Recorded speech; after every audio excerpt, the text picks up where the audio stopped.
I'm going to ruin you for other ladies, Tyla promised, and she meant every word. Augusto Valente, the flirtatious mafia don who'd charmed half of Milan into his bed, just stared at her, with something dangerous flickering in his eyes. Not anger, not amusement. Something deeper, something that made her breath catch. Like he'd been waiting decades for someone to see past the act, to demand the real man hiding underneath all that carefully constructed charm. This epic romance story will teach you that real love doesn't bow to reputation or power. It transforms both, making something beautiful from the wreckage of what we thought we needed to be. Kindly like, share, and subscribe. Tyla walked into Augusto Valente's office without knocking. The door swung open hard enough to make his assistant jump, papers scattering across her desk like frightened birds. But Tyla didn't stop, didn't apologize, didn't slow down until she was standing in front of the massive mahogany desk where the infamous mafia Don sat with a phone pressed to his ear. He looked up slowly. Those dark eyes swept over her once, then twice, and something flickered there. Surprise, maybe? Or interest? Probably both. "I'll call you back," he said into the phone, his voice carrying that smooth Italian accent that had probably melted 1,000 hearts. Not hers. He ended the call and leaned back in his leather chair, fingers steepled beneath his chin. "You must be lost." "I'm Tyla Ibrahim," she said, planting her hands on his desk. "And you stole my father's estate." Augusto's eyebrow lifted slightly. Stole is such an ugly word. "Then what would you call taking possession of property that belonged to my family for 3 generations? Business." He stood up, and she hated how tall he was, how his presence seemed to fill the entire room. "Your father owed certain people a significant amount of money. When he couldn't pay, the debt transferred, along with the collateral. My home isn't collateral. According to the paperwork, it is." Tyla's jaw tightened. She'd known this conversation would be difficult, but she hadn't expected him to be so calm about it, so unbothered, like her entire life crumbling meant nothing more than another Tuesday afternoon. "I want it back," she said. "Then pay the debt." "You know I can't do that." Augusto walked around the desk, moving with the kind of grace that came from absolute confidence. He stopped a few feet away, close enough that she could smell his cologne, something expensive and masculine that probably cost more than her monthly rent. "Then we have a problem," he said quietly. "No." Tyla lifted her chin. "You have a problem, because I'm not going anywhere until this is resolved." Something changed in his expression, a spark of genuine interest, maybe even amusement. "You're threatening me?" "I'm making a promise." He studied her for a long moment, and she refused to look away, refused to show even a hint of the fear churning in her stomach. Men like Augusto Valente fed on weakness. She'd learned that from her father's mistakes. "You're either very brave or very foolish," Augusto finally said. "Probably both." The corner of his mouth twitched. Almost a smile, but not quite. "I like that answer." "I don't care what you like." "You should." He moved closer, and she forced herself to stand her ground. "Because right now, I'm the only thing standing between you and complete ruin." "You are my ruin." "No, Kara, I'm your only option." Tyla hated how her heart kicked at that word. "Kara." "Darling," said with such casual intimacy, like they were old friends instead of enemies meeting for the first time. "Don't call me that," she said. "Why not?" "Because we're not friends." "We could be. I'd rather eat glass." This time he did smile, and it transformed his entire face, made him look younger, less dangerous, more human. "You're different from the others." "What others?" "The women who usually come to my office." "Let me guess." Tyla crossed her arms. They're here to throw themselves at you, beg for your attention, maybe offer something in exchange for your generosity. His smile widened. Something like that. Well, I'm not here to stroke your ego, Valente. I'm here because you took something that doesn't belong to you, and I want it back. Everything in this city belongs to me, he said quietly. One way or another. The words should have sounded arrogant. Instead, they sounded like simple fact, and that made them infinitely more terrifying. Not me, Tyla said. I'll never belong to you. Augusto's eyes darkened. Something shifted in the air between them, heavy and electric. We'll see, his assistant knocked tentatively. Mr. Valente, your 3 o'clock is waiting. Reschedule it, he said, without looking away from Tyla. But sir, I said reschedule it. The assistant disappeared quickly. You should go, Augusto said to Tyla, but his tone suggested the opposite.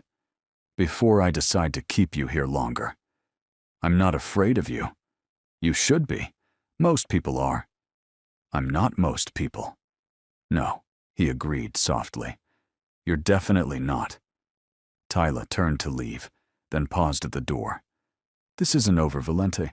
I'll get my home back, with or without your cooperation. I'm counting on it, he said, and something in his voice made her shiver. She walked out with her head high, but her hands were shaking. Later that evening, Tyla sat in the small apartment she'd been renting since her father's death, staring at the box of his belongings the estate lawyer had delivered. Photos, mostly. Her mother smiling in the garden. Her father looking young and hopeful before the gambling consumed him. A life reduced to memories and regrets. Her phone buzzed. Unknown number. She answered anyway. Hello? Miss Ibrahim.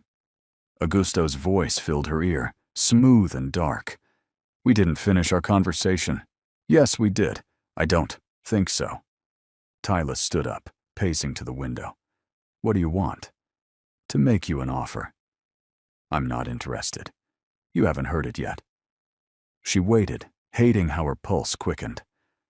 Work for me, he said. 6 months. Help me with a project that requires someone with your particular skills. I'm a curator, not a criminal.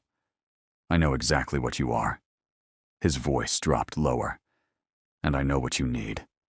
You don't know anything about me. I know you're running out of money.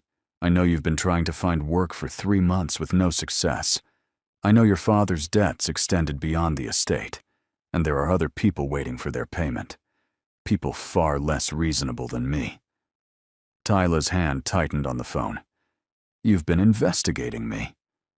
I investigate everyone who walks into my office making threats. It wasn't a threat. Then what was it? She didn't answer. Work for me, Augusto said again. Help me acquire and authenticate a collection of artifacts for my private gallery.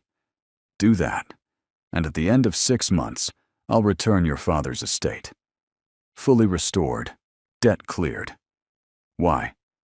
Because I need someone with your expertise. You could hire anyone, but I want you. Those 4 words hung between them, heavy with implication. This is crazy, Tyla said. Probably. I don't trust you. Smart girl. So why would I agree? Because, Augusto said quietly, you don't have a choice, and we both know it. Tyla stared out at the Milan skyline, lights twinkling like false promises. He was right. She didn't have a choice. The bills were piling up, her savings nearly gone, and the other creditors her father owed were starting to circle like sharks. I need the agreement in writing, she said finally. Of course. Every detail, timeline, expectations, exact terms. Done. And I want guaranteed safety. If this work puts me in danger, it won't, Augusto interrupted. You'll be under my protection at all times. That's not reassuring. It should be. I don't fail at protecting what's mine. I'm not yours. Not yet. The confidence in his voice made her stomach flip. Send me the contract. I'll review it with a lawyer. Smart. I'll have it delivered tomorrow morning. Fine. Tyla? She waited. You won't regret this, he said softly. I promise you that. The line went dead before she could respond. The next morning, Tyla found herself standing in front of the same building, staring up at the gleaming glass and steel like it might swallow her whole. She'd spent all night thinking about his offer, turning it over and over in her mind, looking for the trap. Because there had to be a trap. Men like Augusto Valente didn't give anything away without expecting something in return. But he was right about one thing. She didn't have a choice. The elevator ride to his office felt endless. Her stomach twisted with each passing floor, anxiety mixing with something else, something she didn't want to name. His assistant smiled when she arrived. He's expecting you. Of course he was. Augusto stood by the window when she entered, hands in his pockets, silhouette dark against the morning light. He turned as the door closed behind her. You came, he said. Did you think I wouldn't? I hoped you would. He gestured to a chair. Sit. Please. Tyla remained standing. Tell me exactly what this job entails. Direct. I appreciate that. He moved to his desk, pulling out a folder. I'm acquiring a collection of American artifacts, ancient pieces that have been scattered across Europe for the last century. I need someone to verify their authenticity, handle the negotiations with the current owners, and oversee their transport to my gallery. That's it? That's it. And in exchange, you'll return my father's estate. Yes. Why do I feel like there's a catch? Augusto's mouth curved. Because you're intelligent. There is a catch. Several, actually. Her stomach dropped. I'm listening. First, you'll be working closely with me. Daily meetings, travel when necessary, full access to my operations in this area. That doesn't sound like a catch. That sounds like a normal job. Second, he continued, ignoring her comment. There are people who won't be happy about this acquisition. Competitors, rivals, those who believe these artifacts belong in museums or back in the United States. You may face pressure, threats, attempts at persuasion. You mean danger. I mean complications. That's not what you mean at all. His eyes met hers, unflinching. I won't lie to you, Tyla. This work exists in a gray area. Legal, but barely. Ethical, but questionable. If you accept, you'll be entering my world. And my world is not always safe. She should walk away. Every instinct screamed at her to turn around and run as fast as possible. But the image of her childhood home flashed through her mind. The garden where her mother taught her the names of flowers. The library where she'd spent countless hours dreaming of distant places. The kitchen where she'd learned to cook her grandmother's recipes. All of it gone. Unless she did this. I have conditions, Tyla said. Augusto's eyebrow lifted. You're negotiating? You said I'm intelligent. So let me be intelligent. If I'm going to work for you, it's going to be on my terms. At least some of them. He leaned back against his desk, arms crossed. The pose should have looked casual. Instead, it highlighted the breadth of his shoulders, the strength in his frame. I'm listening. I want the agreement in writing, every detail, the timeline, the expectations, the exact terms of the estate return. Done. I want guaranteed safety. If your rivals or competitors target me because of this work, you protect me. Fully.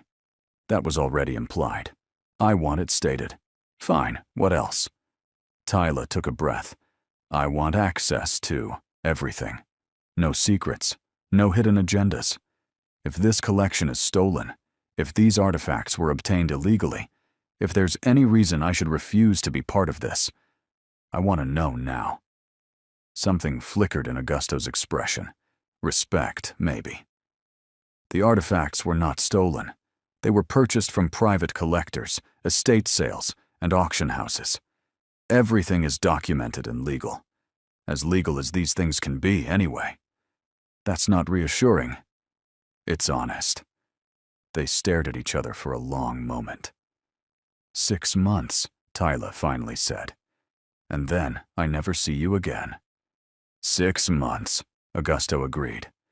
But the way he said it, the way his eyes held hers, she knew he didn't believe that any more than she did. He pulled out the contract, sliding it across the desk. "Read it. Take your time. Have a lawyer review it if you want. I'll be here when you're ready to sign." Tyla picked up the document, scanning the dense legal language. Everything he'd promised was there, clearly stated. The timeline, the compensation, the return of her father's estate upon completion of the work. But there was one clause that made her pause. "What's this?" She pointed to a paragraph near the end. Augusto leaned over to look, close enough that she could feel his warmth. "Protection clause. It states that you're under my protection for the duration of the contract, and any period thereafter, where threats related to this work might emerge." Any period thereafter? That's vague. Intentionally so. If someone decides to come after you because of this work, I don't want a time limit on my ability to keep you safe. That sounds like you're expecting trouble. I'm preparing for possibilities. There's a difference. Tyla studied his face, looking for signs of deception, but all she saw was sincerity, maybe even concern. "Fine," she said, pulling out a pen. "Where do I sign?" "Are you sure? You can take more time." "I'm sure." She signed quickly, before she could change her mind. Augusto took the document, adding his own signature with a flourish. "Welcome to the team, Miss Ibrahim. It's just Tyla." "Tyla," he repeated, and the way he said her name made her shiver. "I'll have my assistant set up your workspace. We start tomorrow." "Tomorrow? That's fast. We have a lot of ground to cover. The first acquisition meeting is scheduled for next week in Florence. I'll need you up to speed by then." "Next week? Augusto, you can do it. I have faith in you." The confidence in his voice was both reassuring and terrifying. A few days later, Tyla stood in Augusto's private gallery, staring at the empty walls that would soon hold priceless pieces of history. The space was stunning. High ceilings, perfect lighting, climate control that rivaled major museums. Money everywhere she looked, displayed in marble floors and gilded frames, and security systems that probably cost more than most people made in a year. "What do you think?" Augusto's voice came from behind her. She didn't turn around. "It's impressive, I'll give you that. But it feels empty, like a stage waiting for a performance that might never happen." He moved beside her, close enough that she could feel the warmth radiating from his body. "That's why you're here, to fill it, to make it mean something." Tyla glanced at him. "You really care about these artifacts?" "Should I not? Most collectors just care about the prestige, the bragging rights. Look what I own. Look what I can afford to keep locked away." "I'm not most collectors." "No," she said quietly. "You're really not." Augusto turned to face her fully. "My grandmother was half American. Did you know that?" She shook her head. "She came to Italy as a young woman, married my grandfather, raised my father in a house that blended both cultures. She told me stories about the pharaohs, the pyramids, the civilization that birthed so much of what we consider modern society." His voice dropped, becoming almost wistful. "She died when I was 12. But I never forgot those stories, never stopped wanting to understand where she came from, where part of me comes from." Tyla felt something shift in her chest, a crack in the armor she'd been building since the moment they met. "This isn't just about collecting, is it?" she asked. "No. It's about connection." Yes. She understood that. Understood it more than she wanted to admit. "My mother used to say that objects carry memory, that every artifact holds the fingerprints of everyone who touched it, owned it, loved it. She said we're all connected through these physical pieces of the past. She sounds wise. She was. Tyla's throat tightened. She died when I was 16. Cancer. I'm sorry. Don't be. Just... She took a breath. Just treat these pieces with respect. They're not just objects. They're somebody's grandmother's legacy, somebody's mother's memory. They matter. I know, Augusto said quietly. That's why I hired you. The sincerity in his voice caught her off guard. This wasn't the flirtatious playboy she'd expected. This was someone genuine, someone who understood loss and longing and the weight of carrying memories.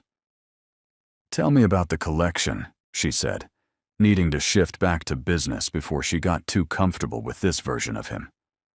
Augusto gestured to a tablet on a nearby table. I've compiled a list of targets, 17 pieces total, ranging from small amulets to larger sculptures. Most are in private collections across Europe. A few are in estate sales that haven't been publicized yet. Tyla scrolled through the list, her trained eye immediately recognizing several pieces. This is ambitious. Some of these items haven't been seen in decades. That's why I need you. Your expertise, your reputation, your connections in the field. My reputation isn't that extensive. I'm still early in my career. But you published that paper on authentication methods, the one that revolutionized how we verify late-period bronzes. She stared at him. You read my paper. Every word. Twice. It was brilliant. Heat crept up her neck. It was just research. It was groundbreaking, and it's exactly the kind of thinking I need for this project. Tyla didn't know how to respond to that. Men like Augusto weren't supposed to read academic papers. They weren't supposed to understand the nuances of archaeological research. They certainly weren't supposed to compliment her work with such genuine appreciation. Thank you, she said finally. Don't thank me. Just do what you do best. Be brilliant. By the end of the week, Tyla had settled into an unexpected routine. Mornings at the gallery, reviewing inventory lists and authentication reports. Afternoons in Augusto's office, discussing acquisition strategies and potential obstacles. Evenings alone in her apartment, trying not to think about how easily she'd adapted to, working alongside a man she'd sworn to hate. Because that was the problem. She didn't hate him. Not even close. Augusto was complicated. Yes, he was powerful and dangerous, and absolutely capable of the ruthless acts his reputation suggested. But he was also intelligent, thoughtful, surprisingly kind when he thought no one was watching. He asked about her opinions, listened when she spoke, treated her like an equal partner rather than a temporary employee. It was disorienting. You're staring, he said, without looking up from the contract he was reviewing. Tyla blinked. What? You've been staring at me for the last 5 minutes. Is there something you want to say? Heat crept up her neck. I wasn't staring. I was thinking. About? About how strange this is. Now he did look up, dark eyes finding hers across the desk. Strange how? I came here ready to fight you, to tear down everything you'd built if that's what it took to get my home back. But instead, she gestured between them. This, whatever this is. Collaboration. Is that what we're calling it? Augusto's mouth curved slightly. What would you call it? I don't know yet. He stood, moving around the desk with that predatory grace that always made her pulse quicken. You're different from what I expected. What did you expect? Someone angrier, more desperate, easier to manage. Tyla laughed, sharp and bitter. Manage. That's a nice way of saying manipulate. I wasn't going to manipulate you. Just everyone else? Maybe. He stopped in front of her chair, looking down with an intensity that made her skin prickle. But not you. Why not? Because you see through it. The charm, the power, the carefully constructed image. You look at me and see, I don't even know what you see. but it's not what everyone else sees. And that makes you dangerous." Her breath caught. "Dangerous to whom?" "To me," Augusto said quietly. The air between them felt charged, electric, like standing too close to a lightning strike, feeling the energy build and build until something had to break. Tyla stood, forcing herself to meet his eyes, even though every instinct screamed at her to look away. "I'm not dangerous. I'm just honest." "That's what makes you dangerous. Then maybe you should fire me. I'd rather keep you close." "Why?" His hand lifted, fingers brushing her cheek so gently she almost gasped. "Because," he murmured, "I'm starting to suspect you might be the only honest thing in my entire life." Then he stepped back, breaking the moment, leaving her standing there with her heart racing and her thoughts spinning. "We have a meeting in Florence next week," he said, his voice returning to business like nothing had happened. "One of the collectors is willing to negotiate for a particular statue I've been pursuing. I'll need you there to verify its authenticity." Tyla swallowed hard. "Fine. We'll take my jet. Leave Monday morning. Return Wednesday evening." "Your jet? Did you think we'd fly commercial?" "I try not to think about how obscenely wealthy you are." He smiled, real and genuine. "That's one of the things I like about you." "What are the other things?" The question came out before she could stop it. Augusto's smile widened. "Your directness, your passion for your work, the way you argue with me like I'm a normal person instead of someone to be feared, the way you bite your lip when you're concentrating, the way—" "Okay," she interrupted, face burning. "I get it." "Do you?" He moved closer again, and she realized she was backed against the desk with nowhere to go. "Because I don't think you do. I don't think you realize how extraordinary you are, how you walk into rooms and change the entire energy just by existing, how you make me want to be better, just so I can be worthy of the way you look at me when you forget to be guarded." "Augusto, I'm falling for you," he said simply. "Have been since the moment you walked into my office with fire in your eyes. And I know that's complicated and probably unwelcome and definitely not part of our professional arrangement. But it's true, and I'm tired of pretending it's not." Tyla's breath caught in her throat. "You can't just say things like that." "Why not?" "Because we have a professional relationship, because you're my employer, because there's a massive power imbalance here, because you feel it too," Augusto interrupted quietly. "And that terrifies you." She wanted to deny it, wanted to laugh and tell him he was delusional and storm out with her dignity intact. But she couldn't, because he was right. She did feel it. That pull, that connection, that terrifying awareness of him that made her pulse race every time he was near. "This is a terrible idea," she whispered. "Probably the worst I've ever had. We should maintain boundaries." "Absolutely. Stay professional." "Definitely." Neither of them moved. "Tyla," Augusto said, voice rough. "Tell me to back off. Tell me you don't feel this. Tell me anything that will make me stop wanting you. Because right now, every instinct I have is screaming at me to pull you close and never let go." She should say it, should draw that line firmly and protect herself from the inevitable heartbreak. But she couldn't. "I can't tell you that," she admitted, "because I'd be lying." His eyes darkened. "Then what do we do?" "I don't know. We could try, see where this goes. Take it slow, be honest with each other, figure it out as we go. Or we could end up destroying each other. Maybe. But maybe it would be worth it." Tyla closed her eyes, trying to think clearly. But all she could feel was the warmth of his body, the intensity of his gaze, the absolute certainty that this man could break her heart into a million pieces. "I need time," she said finally. "To think. To process. To figure out if I'm brave enough for this. Augusto nodded, stepping back to give her space. Take all the time you need. I'm not going anywhere. Later that night, Tyla couldn't sleep. She kept replaying that conversation. The look in his eyes, the vulnerability in his voice, the absolute sincerity when he said he was falling for her. It terrified her, because she was falling too. Despite everything she'd promised herself, despite the warnings and the danger and the absolute insanity of caring about a man like Augusto Valente. Her phone buzzed, another unknown number.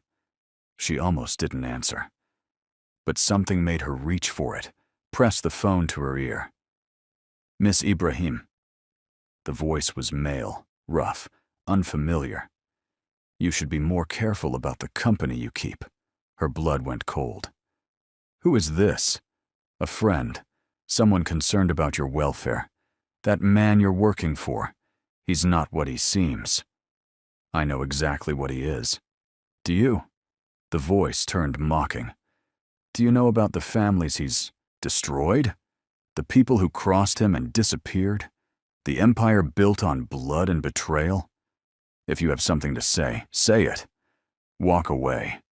Before you become another casualty. Before you get so tangled up in his world that there's no escape. Before you lose everything that matters. I'm not afraid of him. Then you're a fool. Augusto Valente doesn't love. He possesses. He consumes. He takes what he wants and destroys everything else. And right now, he wants you. But wanting isn't the same as valuing. Sooner or later, he'll tire of you. And then you'll understand what it means to be discarded by a man like him. You're lying. Am I? Ask him about Francesca. Ask him about the others who thought they were special. Ask him what happened when they stopped being useful. The line went dead. Tyla sat there in the darkness, phone clutched in her shaking hand, heart pounding against her ribs. Someone was watching her. Someone knew about her arrangement with Augusto, and someone wanted her gone. She should call him, should tell him about this threat immediately. But doubt had already taken root.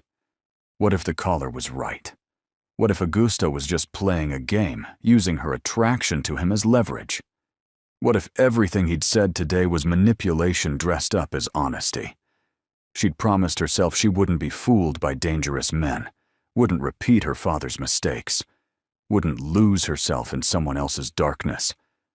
But here she was, falling for exactly the kind of man she should run from.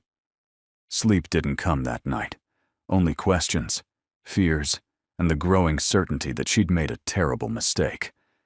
The flight to Florence should have been relaxing. Augusto's private jet was exactly what she'd expected. Leather seats that cost more than cars. A cabin crew that appeared and disappeared like ghosts. Champagne she didn't drink because her nerves were already wound too tight. He sat across from her, reading something on his tablet, occasionally glancing up to check if she needed anything. She hadn't told him about the phone call. 3 days had passed since that threatening voice in the darkness, and she still hadn't found the right words. How do you tell someone that their enemies are circling, that you're being warned away, that maybe this whole arrangement was a terrible mistake? You're quiet, Augusto said, setting down his tablet. Tyla forced a smile, just tired. You're a terrible liar. I'm not lying. You're not telling the truth either. There's a difference. He leaned forward, elbows on his knees. What's wrong? Nothing. Tyla. The way he said her name, concerned and gentle, almost broke her resolve. She looked away, focusing on the clouds outside the window. I got a call, a few nights ago. Someone warning me to stay away from you. Silence. When she finally looked back, Augusto's expression had gone completely still. Not angry, exactly. Something colder. More dangerous. What exactly did they say? He asked, voice carefully controlled. She repeated the conversation word for word, watching his jaw tighten with each sentence. Did you recognize the voice? No? Did they threaten you directly? Not exactly. It was more implied. They said I should walk away before I become another casualty. That you don't love, you possess. That you'll tire of me and discard me like the others. Augusto stood abruptly, moving to the window with controlled precision. His shoulders were tense, hands clenched into fists at his sides. "This is Marco Bellini's work," he said finally. "Who?" "A rival. Someone who's been trying to undermine my operations for months." He turned back to her, eyes blazing. "He knows about the artifacts. He wants them for himself, and now he knows you're helping me acquire them." Fear spiked through her chest. "Is he dangerous?" "Yes." "Should I be worried?" "No." Augusto crossed back to her, kneeling so they were eye-level. "Because I won't let anything happen to you. You understand? Nothing. No one touches you while you're under my protection. That's a big promise. It's the only promise that matters." His hand covered hers where it rested on the armrest. Warm, solid, steady. And she realized with a jolt that she believed him. This man she'd known for less than 2 weeks. This dangerous criminal who operated outside every law she'd ever respected. She trusted him to keep her safe. "The caller mentioned Francesca," Tyla said quietly. "Said I should ask you about her. About what happened when she stopped being useful." Augusto's expression darkened. "Francesca Russo, my ex. We were involved briefly, over a year ago. It ended badly." "Why?"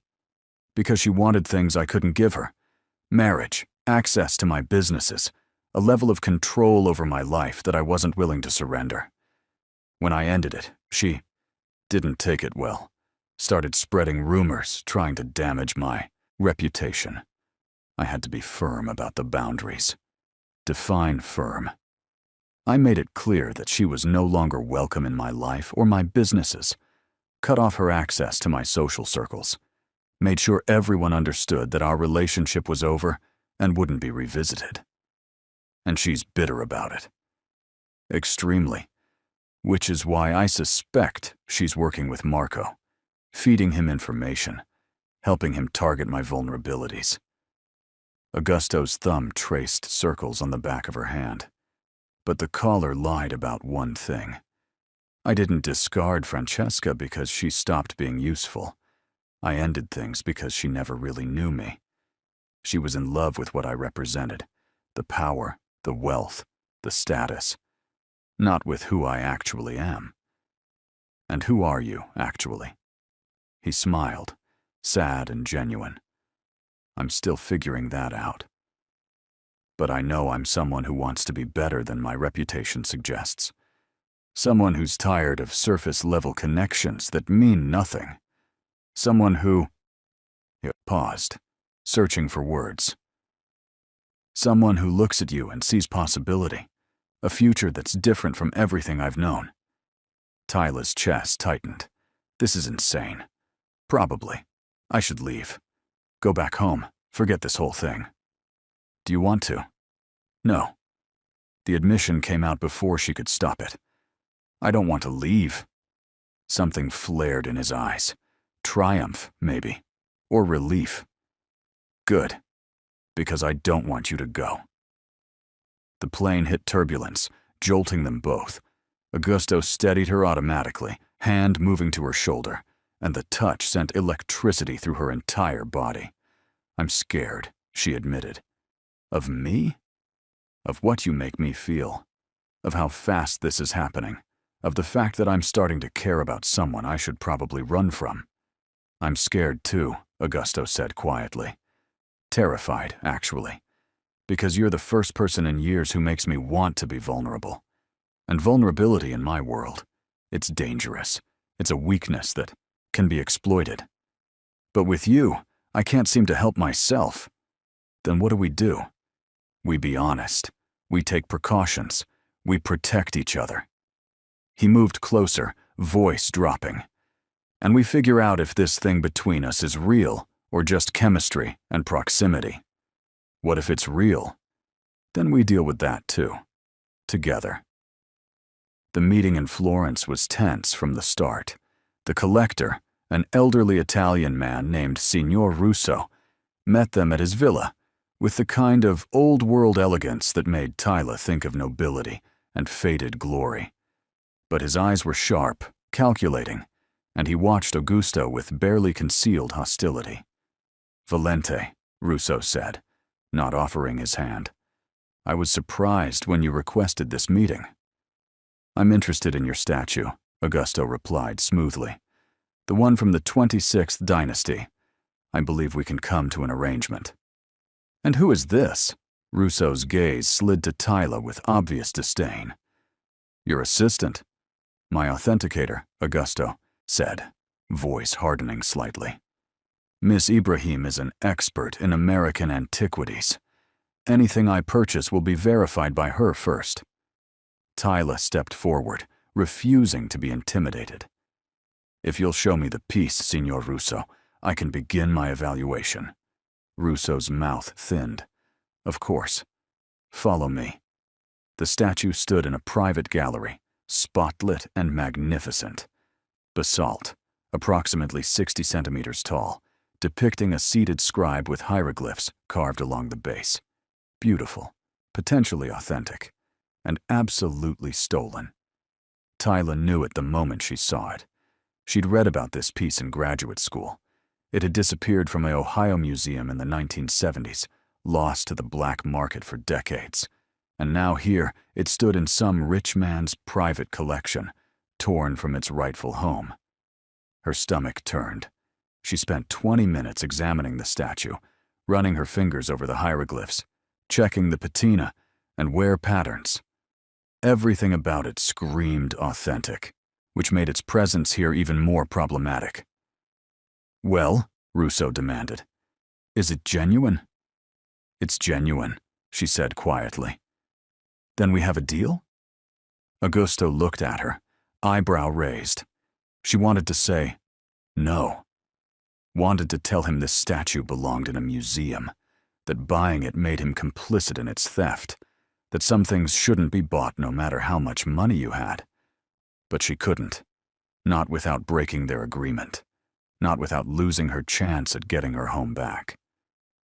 "It's your decision," she said carefully, meeting his eyes with a look she hoped conveyed her concerns. Augusto studied her face for a long moment, then turned to Russo. "I'll need time to consider." Russo's eyes narrowed. "I have other interested buyers." "Then I'm sure one of them will make you very happy. Good day, Signor Russo." He walked out without another word, leaving Tyla to hurry after him. They didn't speak until they were back in the car, driving through Florence's narrow streets toward the hotel. "You knew," Augusto finally said. "Knew what?" "That the statue was stolen. I saw it in your face." Tyla looked out the window at the beautiful city passing by. "Does it matter?" "Yes, it matters to me." "Why didn't you buy it then? You came all this way." "Because," he said quietly, "you didn't want me to." She turned to stare at him. "That's not a good business decision." "Probably not. You'll lose the deal. Russo will sell to someone else, and you'll have nothing. I'll have your respect. That's worth more than any statue." Her chest tightened painfully. "You can't just do that. Make decisions based on what I think." "Why not?" "Because I'm just an employee, a temporary one. This shouldn't matter to you." Augusto pulled the car over suddenly, parking along the Arno River, where tourists walked, and lovers held hands under the Tuscan sun. He turned to face her fully. "You're not just an employee, and I think you know that." "What am I, then?" "I don't know yet," he admitted. "But you're not. Nothing. You're not temporary or replaceable or easily forgotten. You walked into my office with fire in your eyes and challenges on your tongue, and you've been disrupting my entire life ever since. I haven't disrupted anything. You've disrupted everything." His hand reached out, fingers curling around hers. I can't stop thinking about you. Can't stop wondering what you're doing when you're not with me.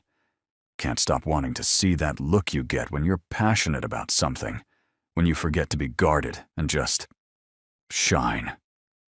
Augusto, I know this is complicated. I know you have every reason not to trust me. But I need you to understand something. He moved closer, voice dropping to barely above a whisper. I'm falling for you. Maybe I've been falling since the moment you walked into my office. And that terrifies me more than any rival or threat or danger I've ever faced. She should pull away.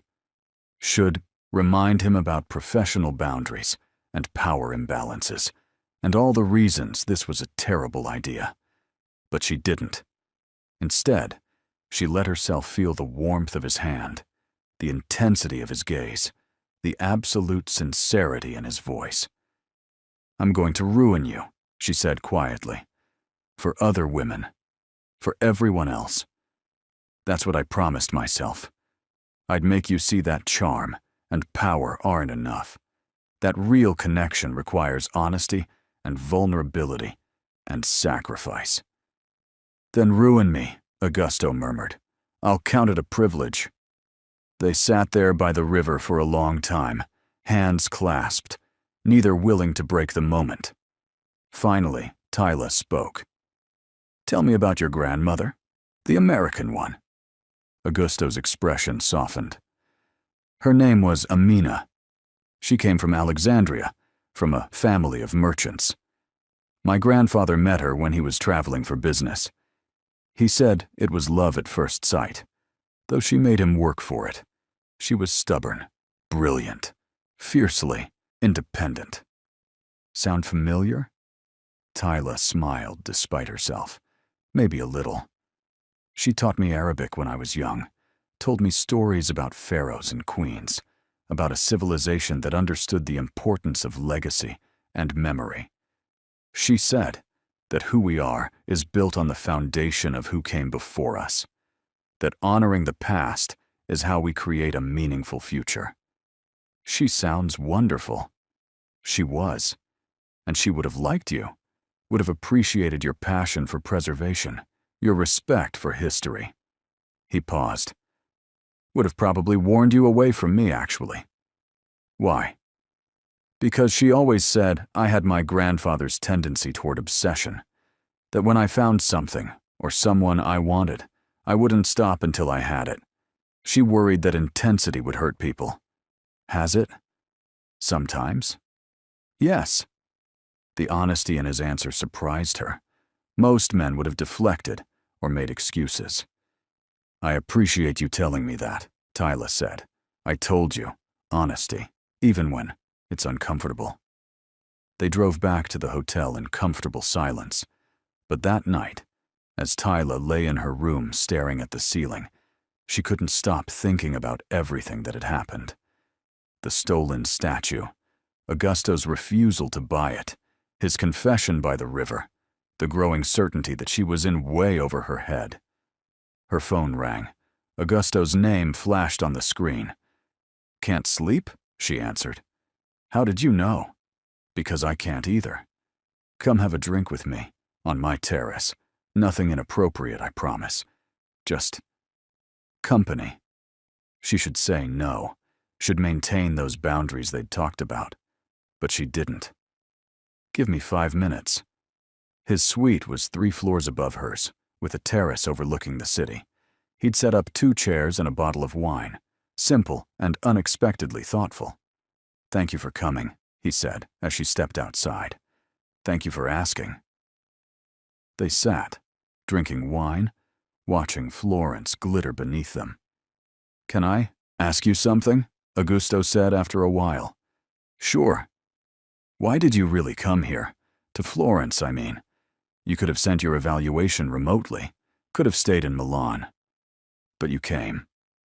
Tyla considered lying, considered giving some professional reason. But he'd been honest with her. She could do the same. Because I wanted to, she admitted. Because I'm tired of fighting this pull between us. Because every instinct I have says you're dangerous and complicated and exactly the wrong person for me. But I can't seem to care. I just want to be near you, and that terrifies me." Augusto set down his wine glass carefully. "It terrifies me, too." "Why?" "Because people I care about become targets. Because my world is dangerous and unpredictable.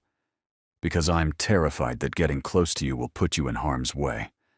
But I'm also too selfish to walk away." "So what do? We be careful. We be smart. We take precautions." He reached over, taking her hand. "And we see where this goes. Together. Together," she echoed. They stayed on that terrace for hours, talking about everything and nothing. Her childhood in Ohio, his years building his empire, shared fears and hopes, and all the small details that built real intimacy. And when she finally went back to her room, as dawn painted the sky pink, Tyla knew with absolute certainty that she was falling in love with Augusto Valente, which meant she was in serious trouble. The next morning, they returned to Milan without the statue. Russo called 3 times, trying to convince Augusto to reconsider, but he declined each time, polite and firm. Tyla spent the day in the gallery, cataloging the pieces they'd already acquired, trying not to think about that night on the terrace, trying not to replay every word, every look, every moment of connection. She was in trouble. Deep, complicated trouble. Because she was falling for him, too. Despite everything she'd promised herself.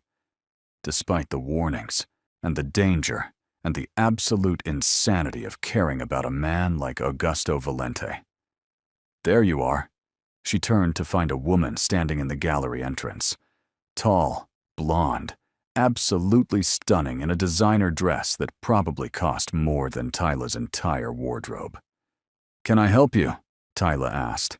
"I'm Francesca." The woman's smile didn't reach her eyes. "I'm looking for Augusto. Is he here?"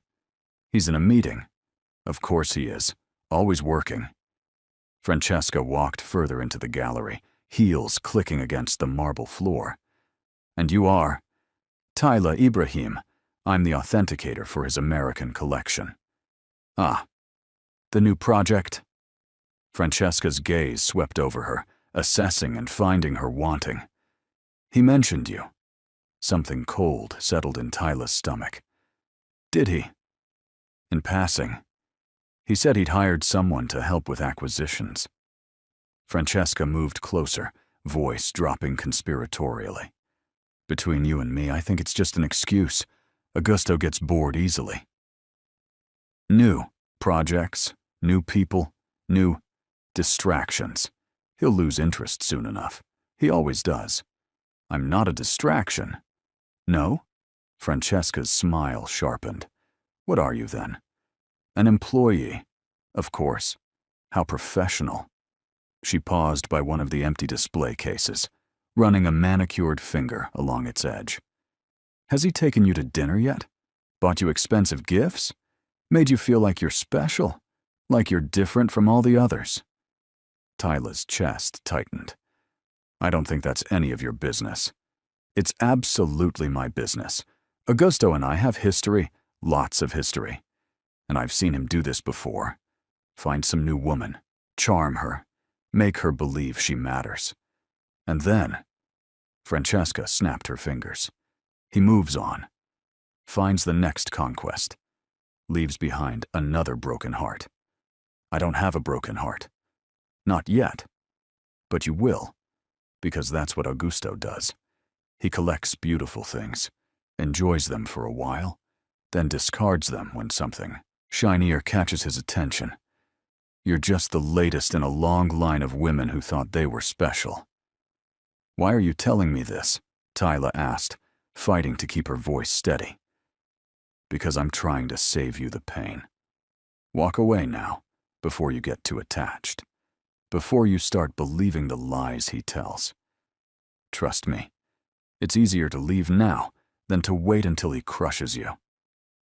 Francesca walked out without waiting for a response, leaving Tyla standing there with doubt crawling through her veins like poison. Was she right? Was Tyla just another distraction? Another temporary amusement?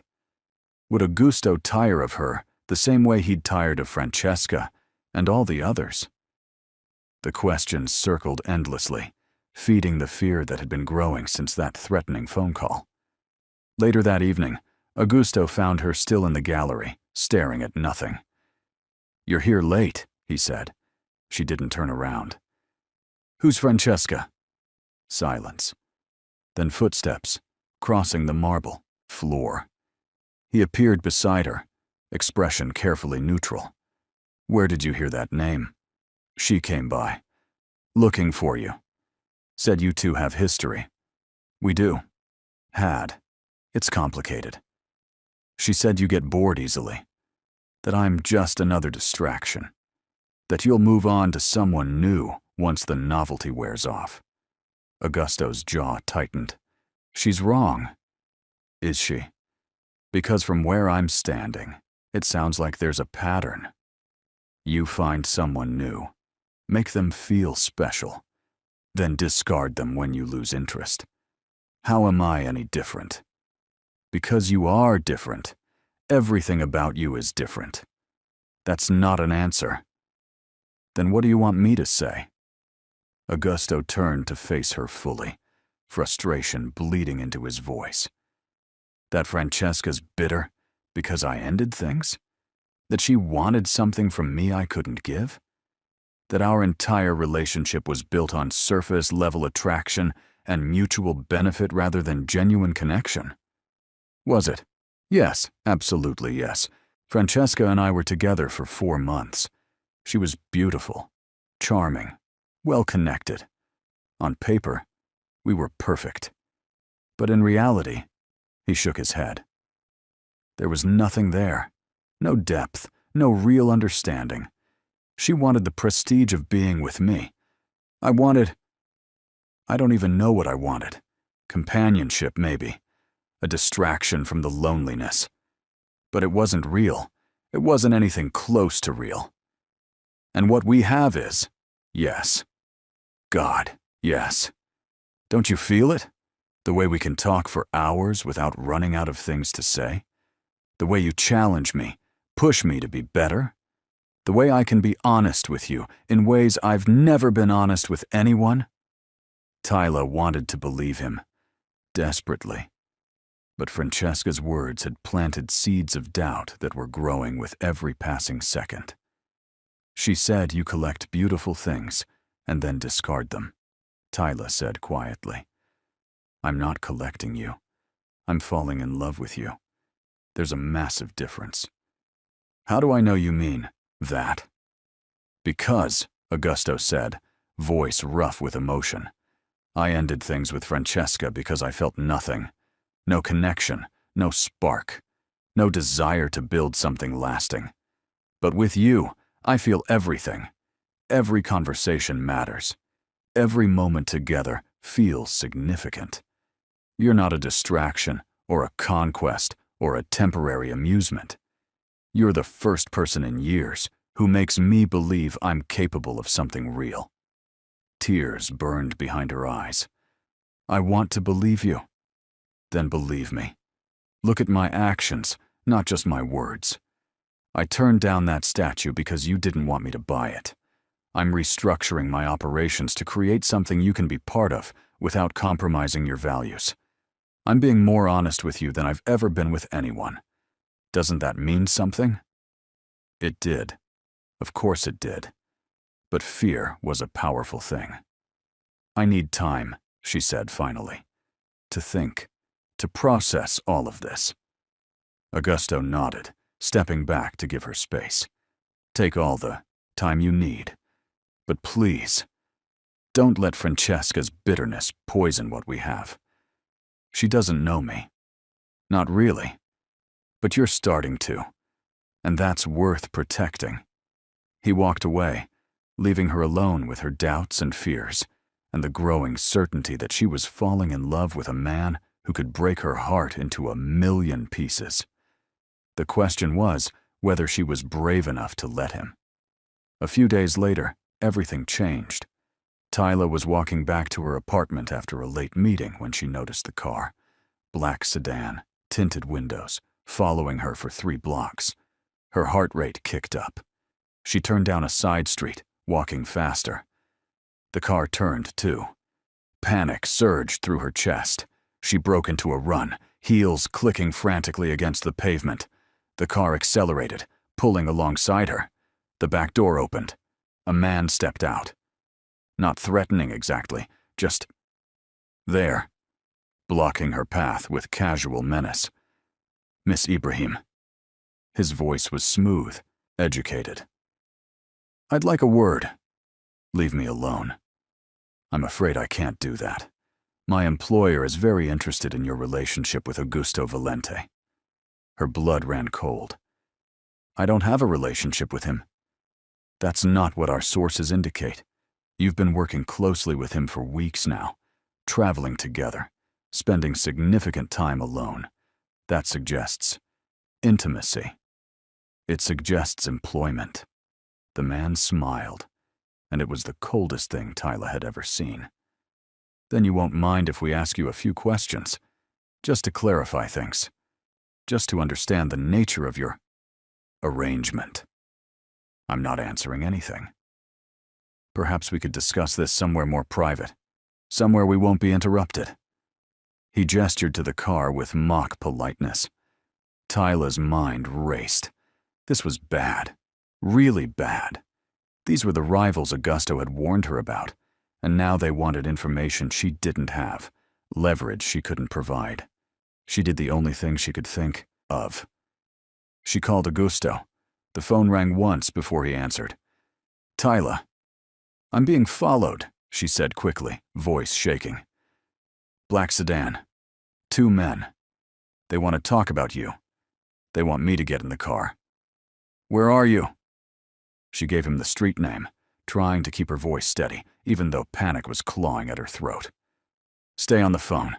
Don't get in that car. I'm coming. 5 minutes. Can you hold on for 5 minutes?" "Augusto, stay. On. The phone. Talk to me. Keep talking." The man stepped closer. "Who are you calling, Miss Ibrahim?" "A friend." "Hang up." "No." His expression hardened. "Miss Ibrahim, you're making this more difficult than it needs to be. We simply want information. Answer a few questions and you can go on your way. Refuse and, well, my employer can be very persuasive." "Good," she said, lifting her chin even though fear threatened to choke her. "I'm excellent at being difficult."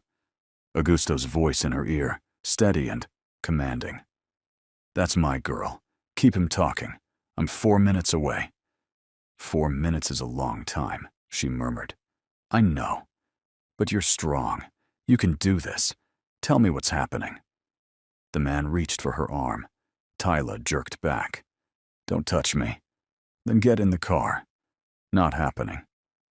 "We can do this the easy way or the hard way, Miss Ibrahim. Your choice." "I vote for the hard way." More footsteps. Another man emerging from the sedan. Bigger, more threatening, with the kind of build that came from hours in the gym and years of violence. This was escalating fast. "Augusto," she whispered, backing toward the wall. 2 minutes. Hold on. Just 2 more minutes. The bigger man moved forward with purpose. Tyla's back hit the wall, heart hammering against her ribs so hard she thought it might break through. Then suddenly, the screech of tires. A familiar car pulled up fast, door flying open. Augusto stepped out, and the transformation was immediate and terrifying. Gone was the charming businessman. This was the mafia Don everyone whispered about, all cold fury and lethal grace. "Gentlemen," he said quietly, voice like ice, "I believe you have something of mine." The first man straightened, trying to maintain his composure. "Valente, we were just having a conversation with Miss Ibrahim." "No. You were threatening her. There's a difference." "We haven't threatened anyone." "You cornered her." followed her, attempted to intimidate her into getting in your car. That's threatening enough. Augusto moved closer, and both men actually took a step back. Because Miss Ibrahim is under my protection, and anyone who touches her, threatens her, or even looks at her wrong, answers to me. Marco wants the artifacts, the first man said, recovering some of his bravado. He's willing to pay more than you ever could. Marco can choke on his money. Those artifacts aren't for sale. Everything's for sale, for the right price.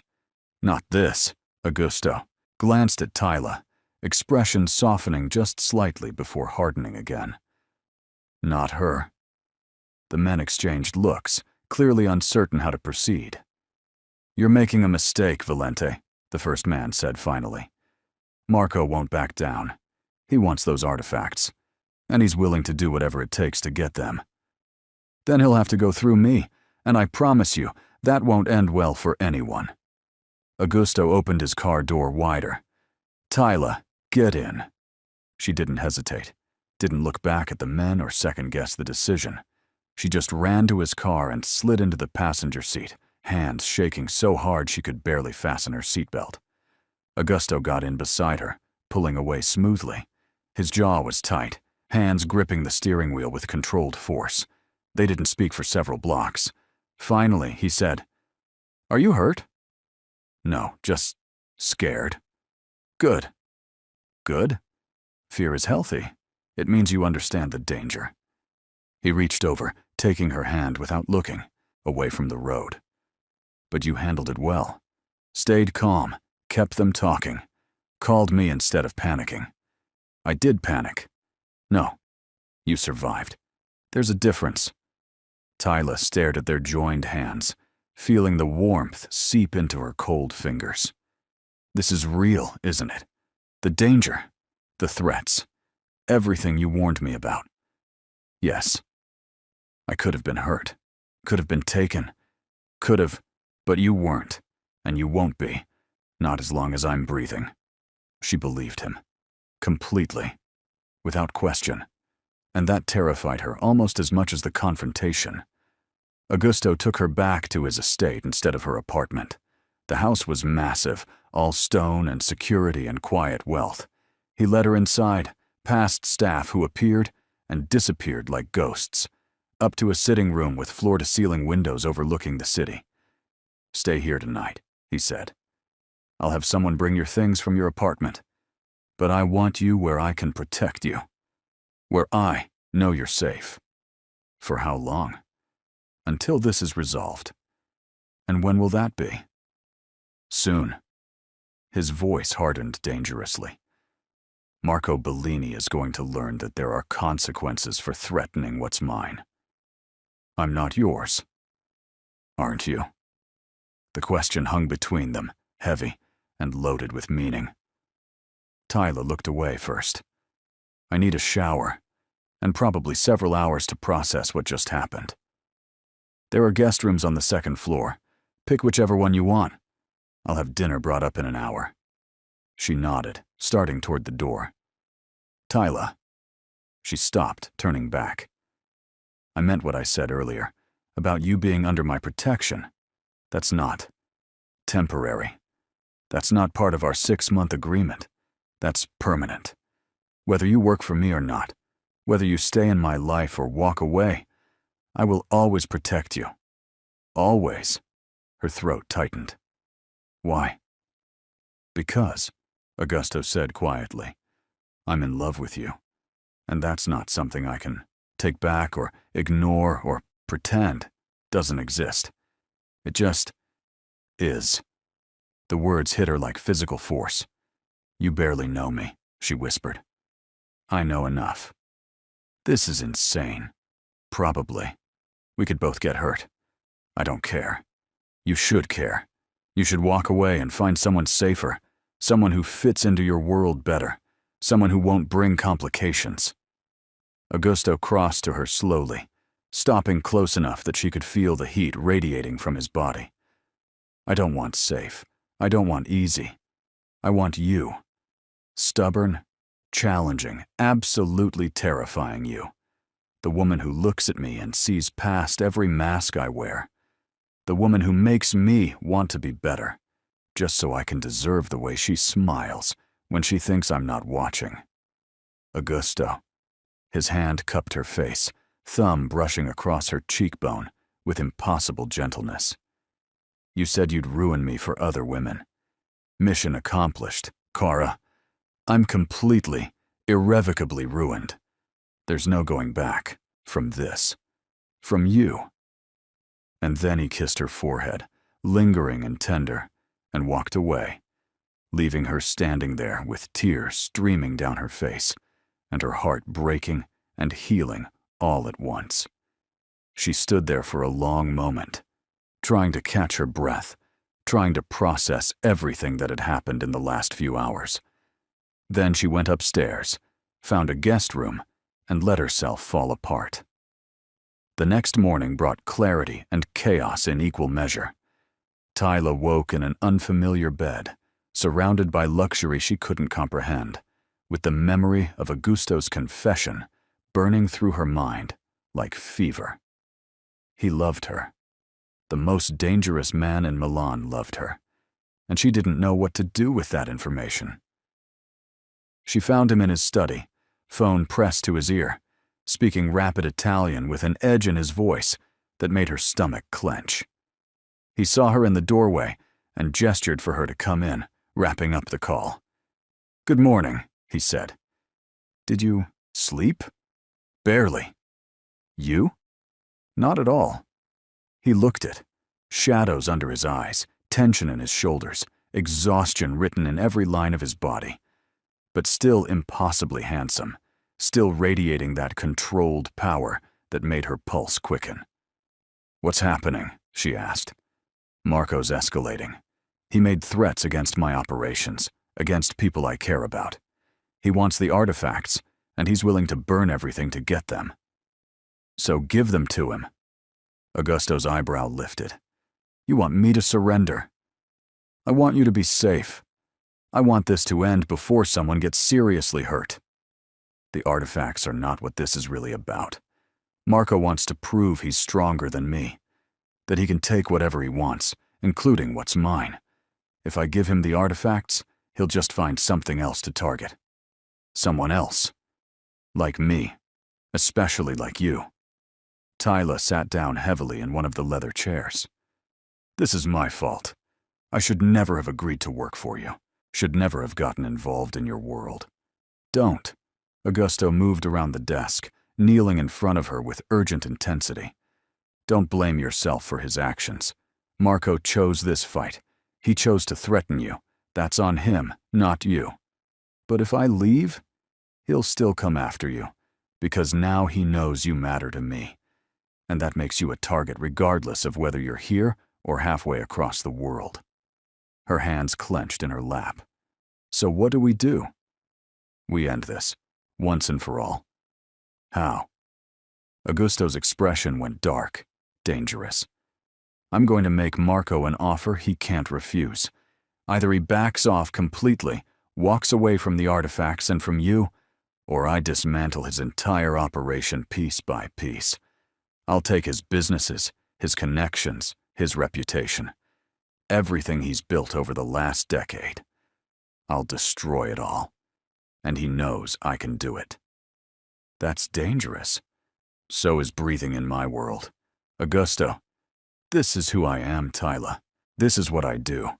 I protect what's mine, and I eliminate threats. You don't have to like it, but you do need to accept it, because I won't apologize for keeping you safe." She stared at him, this complex man who loved her and terrified her in equal measure. "I'm not asking you to apologize. I'm asking you to be careful. Please." His expression softened marginally. "Always. For you. Always." He stood, pulling her up with him, and wrapped his arms around her carefully. She let herself lean into him, feeling the steady beat of his heart, the strength in his embrace. "I'm scared," she admitted into his chest. "I know. Me too. What if something happens to you because of me?" Then I'll handle it. But nothing is going to happen. I promise you that. Later that day, Augusto had meetings Tyla wasn't allowed to attend. Men came and went from his study, speaking in low voices about things she probably didn't want to know. She spent the time in the gallery trying to focus on inventory lists and authentication reports. But her mind kept drifting to Francesca's warnings, to the men who'd cornered her on that street, to Augusto's confession and the impossible weight of being loved by someone like him. You look troubled. She spun around to find an older man standing in the gallery entrance, distinguished, well-dressed, with kind eyes that reminded her of her father before the gambling took over. "I'm sorry," she said. "The gallery is closed for private events." "I know. Augusto invited me." He stepped forward, offering his hand. "Antonio Marchetti. I'm an old friend of the family." Tyla shook his hand cautiously. "Tyla Ibrahim." "Ah, the American expert. Augusto's mentioned you many times." "Has he?" "Many, many times. He's quite taken with you." Heat crept up her neck. "I'm just helping with his collection." Antonio's eyes twinkled with amusement. "Of course. Just helping." He moved to examine one of the display cases, studying a bronze amulet with genuine interest. "You know, I've known Augusto since he was a boy, watched him grow into the man he is today, and I've never seen him like this." "Like what?" "Vulnerable, open, almost human." Antonio turned back to her with a gentle smile. He spent his entire adult life building walls, protecting himself from genuine connection, creating an image that keeps everyone at a distance. But you walked right through those walls like they didn't exist. "I don't think I did anything special." "That's exactly what makes you special. You don't see him as the Don, the criminal, the dangerous man everyone fears. You see Augusto. Just Augusto. The man beneath all the armor. And that terrifies him more than any rival or threat." Tyla's throat tightened. "Why are you telling me this?" "Because I think you're scared too. Scared of what it means to love someone like him. Scared of the danger, the complications, the absolute insanity of choosing this life." Antonio moved, closer, voice becoming earnest. "But love isn't about choosing the safe option. It's about choosing the person who makes you want to be braver than you thought possible. And Augusto, he makes you braver, doesn't he?" "Yes," she admitted quietly. "He does. And you make him better. More honest. More willing to examine his choices and change his path. That's rare. That's precious. That's worth fighting for. What if I can't be brave enough? Then you walk away. And Augusto survives like he always has. Alone. Protected. Miserable." Antonio paused, letting the words sink in. "Or you stay. And you both learn what it means to truly live. To build something real together. To create a future that's different from everything you've known." He left before she could respond, leaving her alone with thoughts that wouldn't settle, and a heart that was slowly accepting what her mind had been fighting. She was in love with Augusto Valente, completely, terrifyingly, irrevocably in love, and that changed everything. That evening, Augusto took her to dinner, not at his estate, but at a small restaurant overlooking the water. Private room, candlelight, the kind of romantic setting that made her heart ache with possibility. "You didn't have to do this," she said as they sat down. "I wanted to. We need—" He paused, searching for words. "We need normal. Just for a few hours. No threats, no danger, no business. Just us. Is that even possible in your life?" "Tonight it is." They ordered food, talked about inconsequential things. Her childhood in Ohio, the markets and mosques, and the way the city came alive at sunset.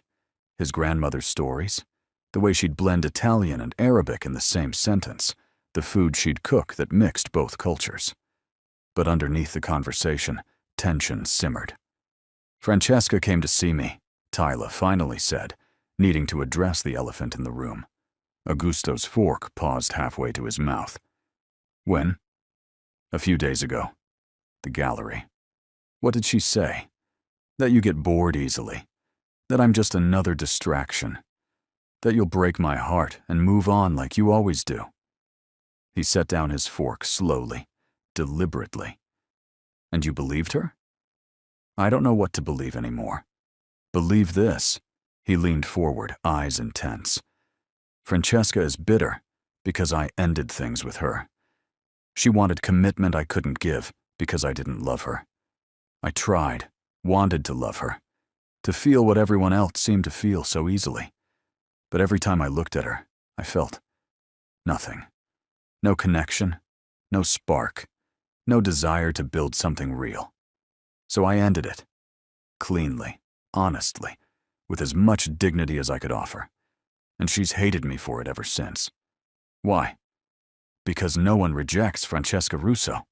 She's beautiful, wealthy, connected. Men fall at her feet begging for her attention. And he shook his head. I walked away. That's unforgivable in her mind. Tyla absorbed this, watching his face for signs of deception. But all she saw was honesty, maybe even regret. She said you'd lose interest in me too, Tyla said quietly. I won't. How can you be so sure? Because, Augusto said with absolute conviction. With you, I feel everything. Every conversation sparks something new. Every look, every word, every moment makes me want more. You challenge me, infuriate me, make me question everything I thought I knew about myself. And I'm addicted to it. To you. There's no getting bored when every day brings new reasons to fall deeper. Tears burned behind her eyes. This is too much. I know. I don't deserve this kind of devotion.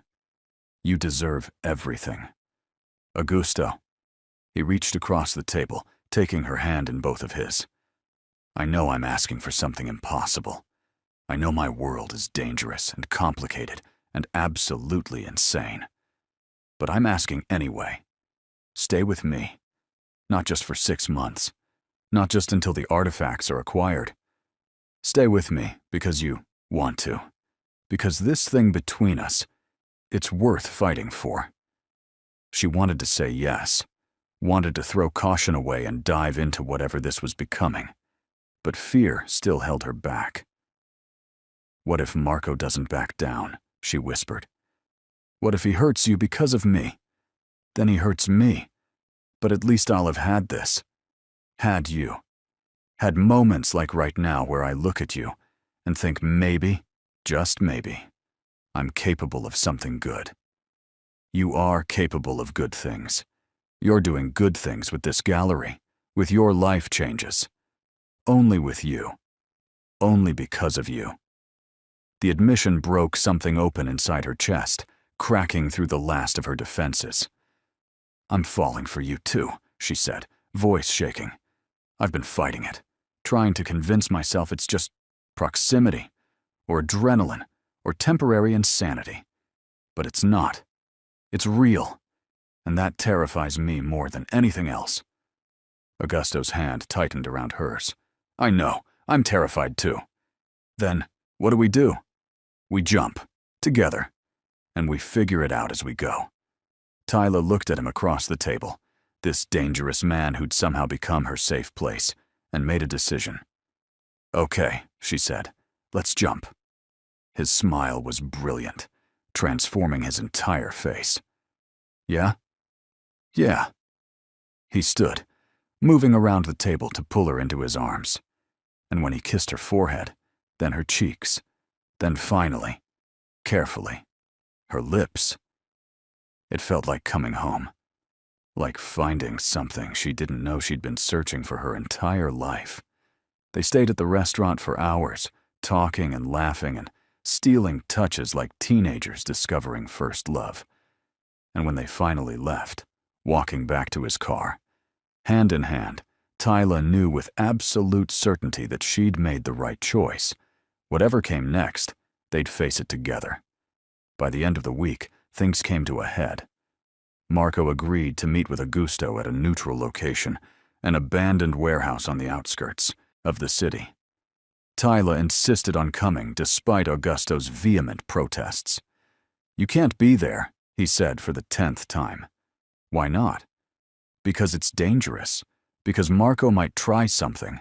Because I need to know you're safe so I can focus on ending this without worrying about you getting caught in the crossfire. And I need to be there so I can make sure you're safe. So I can see this through. So I'm not sitting at home wondering if you're alive or dead." They stared at each other, both stubborn, both terrified for different reasons. "Fine," Augusto finally said through gritted teeth. "But you stay in the car with my security team. No matter what happens, you do not leave that car. You do not get involved. You stay put and stay safe. Understood?" Understood. But she was lying, and they both probably knew it. The warehouse was exactly as ominous as she'd expected. Dark, industrial, echoing with every footstep. Augusto's men fanned out as they entered, creating a perimeter of protection that felt both reassuring and terrifying. Marco waited in the center of the space. He was younger than Tyla expected, mid-30s, handsome in a cold way, with calculating eyes that assessed her like a commodity to be bought or sold. "Valente," he said, voice echoing through the empty space. "You brought your pet." "Watch your mouth," Augusto growled, voice dangerous. "Touchy.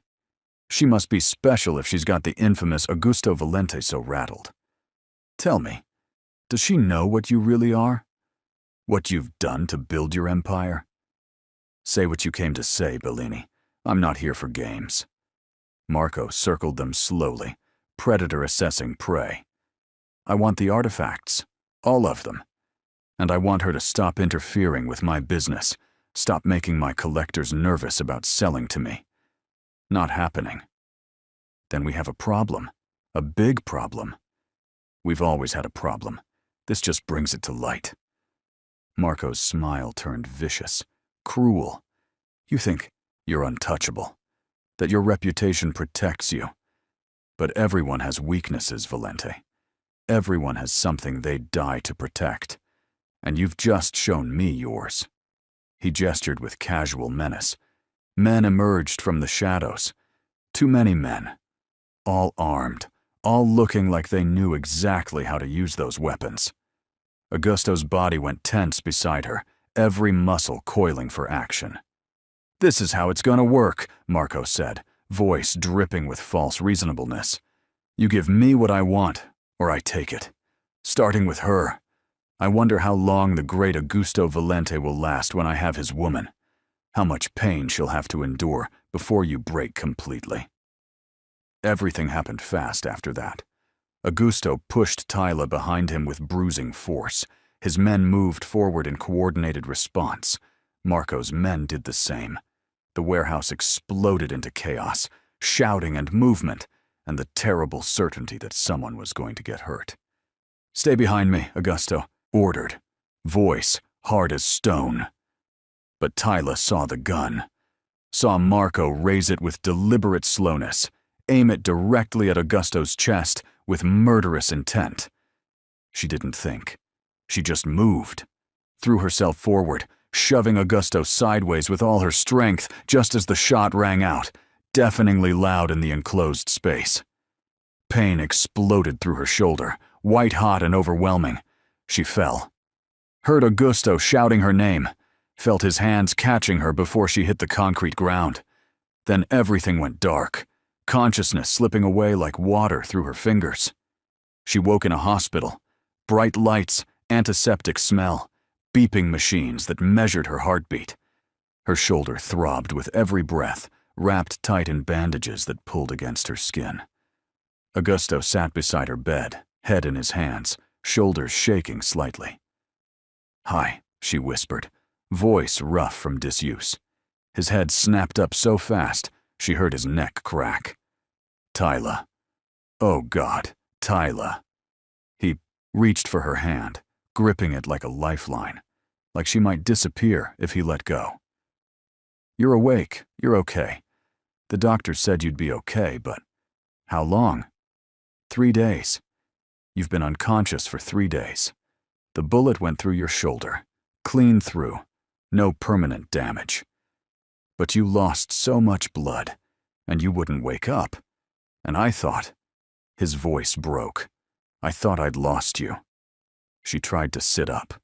Pain lanced through her shoulder, sharp and immediate, making her gasp. "Don't move," Augusto said quickly, gently pushing her back down. "The wound is still healing. You need to rest, need to let your body recover." "What happened with Marco?" His expression darkened significantly. "He's gone, arrested along with half his operation. His entire empire is being dismantled as we speak. He won't bother us again. Won't bother anyone again for a very long time." "Good." "Good? Good?" Augusto's voice cracked with emotion. "Tyla, you could have died. You jumped in front of a bullet meant for me. You could have been killed. Do you understand that? Do you understand what you did? But I wasn't killed. I'm fine. That's not the point. You can't do things like that. Can't risk yourself for me. Can't throw yourself into danger to protect me." "Why not? You'd do it for me. That's different." "How?" "Because I'm—" He stopped, jaw working as he struggled for words. "Because I'm not worth saving. My life is violence and danger and everything you should run from. But you're good. You're light. You're everything worth protecting in this world. You're the best person I've ever known." Tyla felt tears slip down her cheeks. "You're worth saving, too. You're worth everything." Augusto leaned forward, pressing his forehead against their joined hands, and she realized he was crying. Actually crying, tears falling onto their clasped fingers. "When I saw you fall," he said, voice wrecked. "When I saw that blood, thought I'd lost you. Thought I'd lose the only good thing that's happened to me in years. And I knew I couldn't survive it. Couldn't survive losing you. You didn't lose me. I'm right here. I love you," he said fiercely, looking up with red-rimmed eyes. "I love you so much it physically hurts. And I'm begging you, please don't leave me. Please give us a chance. I'll do anything. Be anything. Change everything about my life if that's what it takes. Just stay. Please stay." She reached up with her good arm, cupping his face despite the pull on her injured shoulder. "I'm not going anywhere. I love you too. Completely. Terrifyingly. Without question or reservation. I love you, Augusto Valente. And yes, I'll stay. For as long as you'll have me." He kissed her hand, her wrist, her forehead, with such desperate tenderness that fresh tears spilled down her face. "I'm going to spend the rest of my life proving I deserve this," he murmured against her skin. "Deserve you. I swear it." "You already do." "No, but I will. I promise you that." A few days later, Tyla was released from the hospital.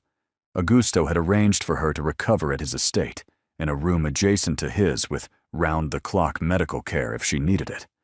But mostly, she just needed him. He barely left her side, brought her meals, helped her with physical therapy exercises, read to her when she couldn't sleep, held her when nightmares about that warehouse made her wake up shaking. "You're hovering," she said one afternoon, as he fussed with her pillows for the 3rd time. "I'm being attentive. You're being ridiculous." "Probably." He sat beside her on the bed, careful not to jostle her healing shoulder.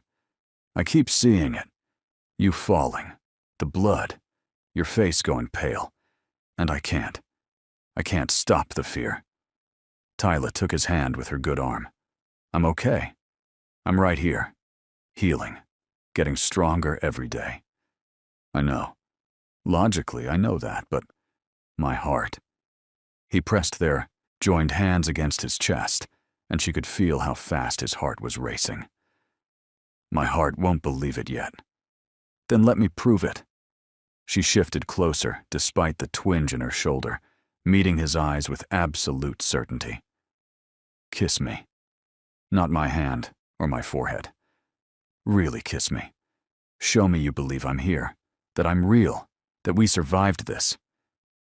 Augusto's eyes darkened with emotion. Tyla, please. He leaned in slowly, giving her time to change her mind, but she didn't. She met him halfway, their lips finally meeting in a gentle and perfect way. I'm never letting you go, he whispered. Good, because I'm not going anywhere. The weeks that followed brought changes neither of them expected. Augusto gradually stepped back from the more dangerous aspects of his operations, not abandoning his empire, but restructuring it, removing the illegal elements, legitimizing what he could. It was slow work, complicated and often frustrating. But he did it for her. For them. For the future they were building together. Tyla watched him transform, saw the careful decisions he made to create something they could both live with. Something that wouldn't put her in danger or force her to compromise her values. You don't have to do this, she said one evening as they reviewed legal documents in his study. Yes, I do. Augusto. He looked up, expression serious and determined. I meant what I said. I want to deserve you. And that means creating a life we can both be proud of. One that doesn't involve looking over our shoulders or wondering when the next threat will appear. One where we can build something lasting. But this is your legacy, your family's business. You're my legacy now, you and whatever future we build together. Everything else is just background noise. She moved around the desk, settling into his lap despite the lingering soreness in her shoulder. I love you. I love you more. Not possible. Definitely possible. Have extensive evidence prepared to support my case. She laughed and rose on her toes to peck his forehead. These moments of peace, of simple domestic happiness, they felt precious, hard-won, absolutely worth every struggle that brought them here. Antonio visited a few weeks later, finding them in the gallery.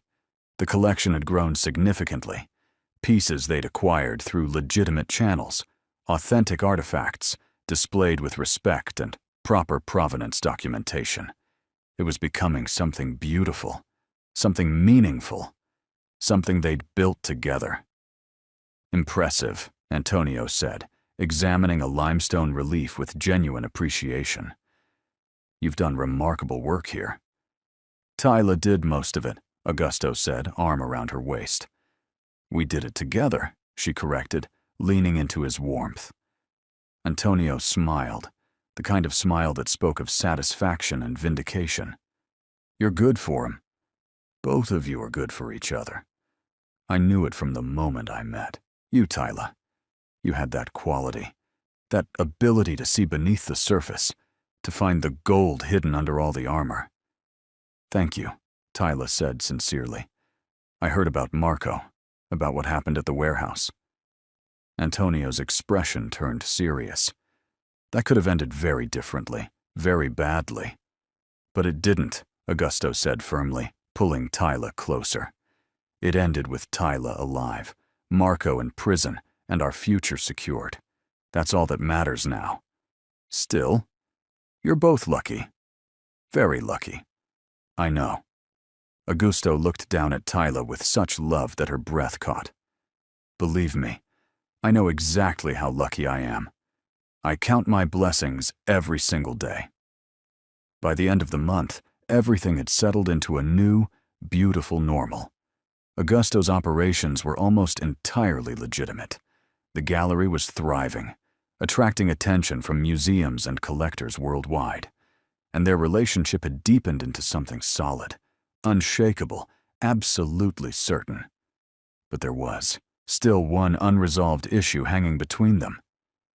I want to talk about your father's estate, Augusto said one morning over breakfast. Tyla looked up from her coffee, surprised. What about it? Our agreement was 6 months. You've been with me for almost 4 months now. And I was thinking." He paused, choosing words carefully. "Maybe we should revise the terms. Maybe we should end the arrangement early." Her stomach dropped sickeningly. "You want to back out?" "What?" "No. God, no. The opposite." He reached across the table, taking her hand urgently. "I want to give you the estate back. Now. No conditions, no waiting for the 6 months to end. It's yours. Fully restored, debt cleared, completely yours. I don't understand. You took a bullet for me, Tyla. You risked your life to save mine. That's worth more than any house, or any debt, or any business arrangement. And I don't want you wondering if you're staying because of our agreement, or because you actually want to be here. I want you to choose me freely, without obligations or conditions." Tears filled her eyes. "I want to be here. The estate stopped mattering weeks ago. I stay because I love you. Because this is where I belong. Because being with you feels like home, in a way nothing else ever has. Then take it anyway, because I love you, and because you deserve to have everything that was stolen from you returned. Everything that's rightfully yours." She stood, moving around the table to kiss him with everything she felt, long and deep and filled with promises. "Thank you," she whispered against his lips. "Always." But complications arose despite their happiness. Francesca reappeared a few weeks later, showing up at the gallery unannounced, like a ghost from a past Augusto had tried to leave behind. Tyla was alone, cataloging new acquisitions, when the door opened without warning. "Hello again," Francesca said, smiling that cold, calculating smile that never reached her eyes. "What do you want?" Tyla asked, not bothering with pleasantries.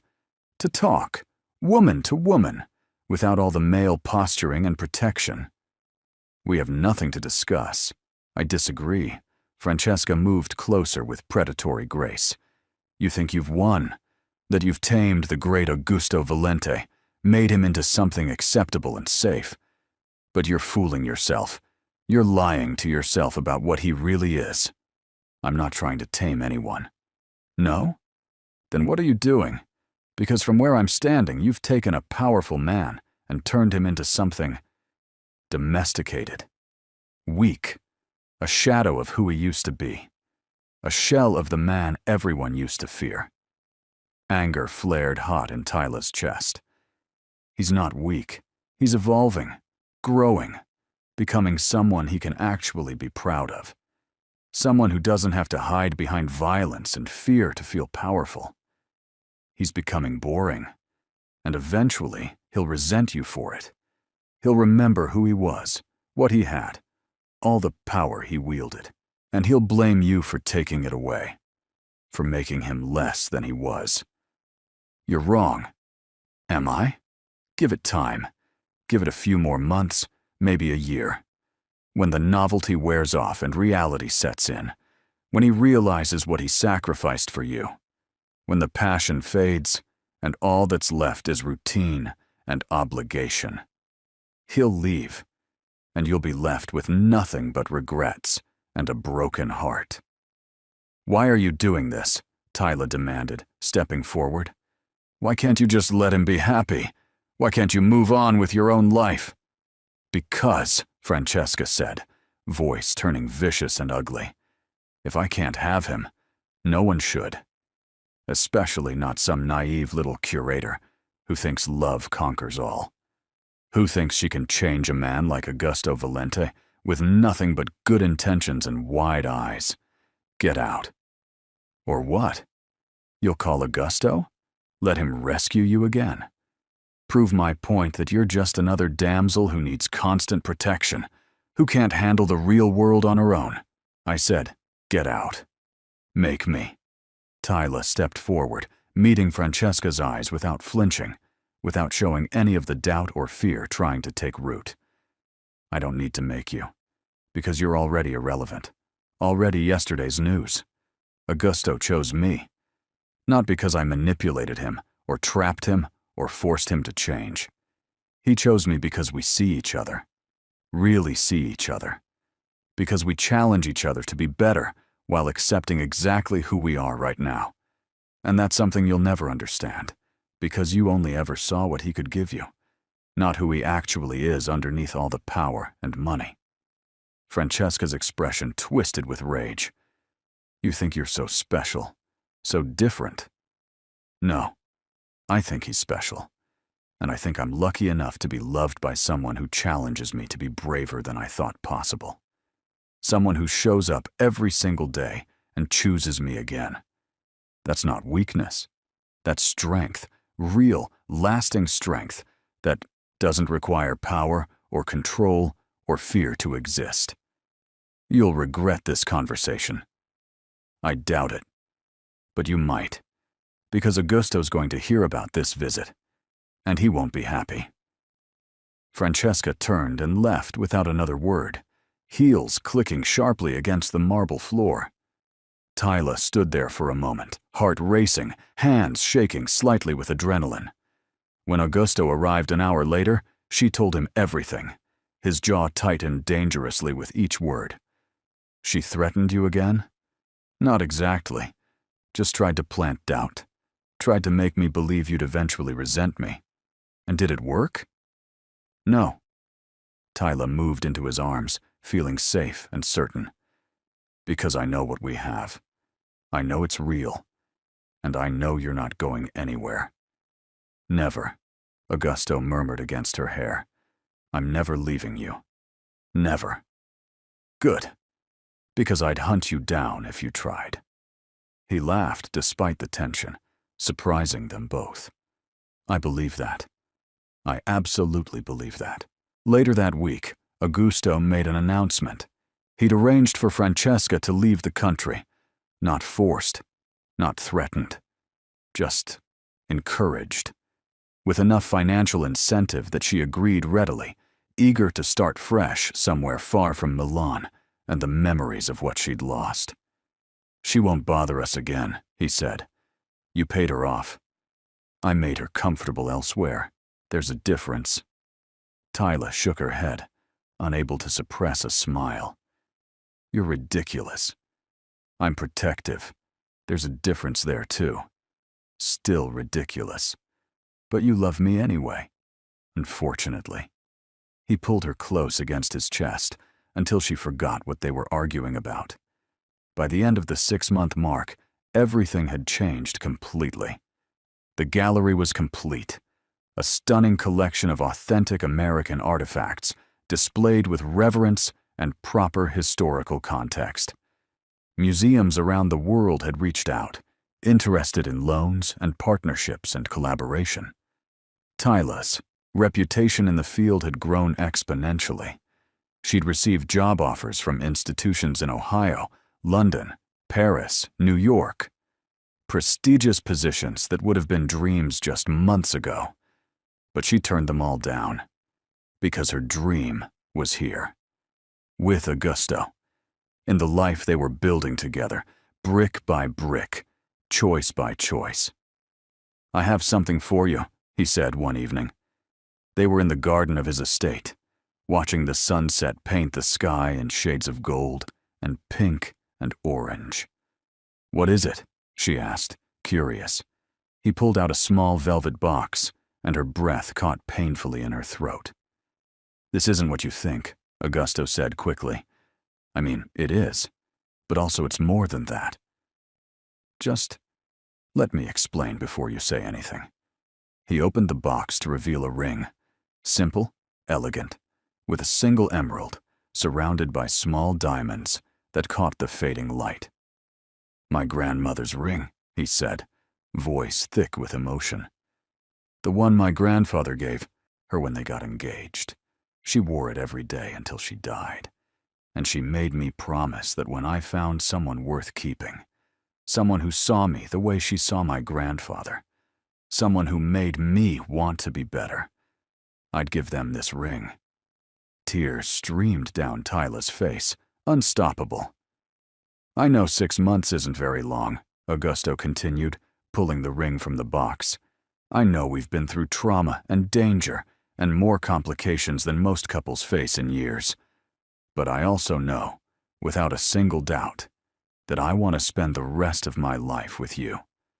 I want to wake up next to you every morning and fall asleep holding you every night.